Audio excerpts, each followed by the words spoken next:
ta mùi mong ngao yan trăng vang nhang em love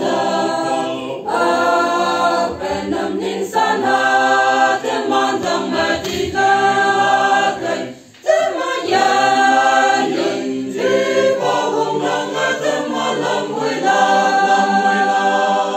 mẹ đi si hoa kim yan nam bự con nghe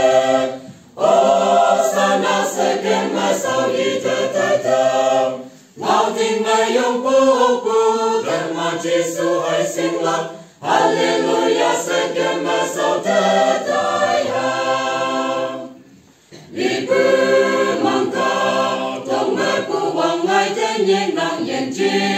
yên mô cả ye quay nuôi thế kia cả thô như thế ngao lan phong tâm lạc tim ta ya cả tốt tùy hay na sang ma bu lan an tâm tâm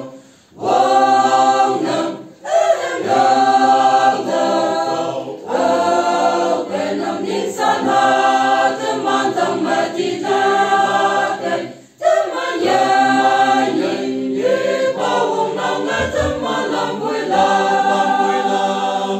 mẹ đi si hoa kim yan nam cứ con nghe sana sẽ kém mà sau đi tới tới thơm ngao tình mẹ yêu cô thân mà Giêsu hãy sinh lập Hallelujah sẽ kém mà sau tới tới quan nhà quan vi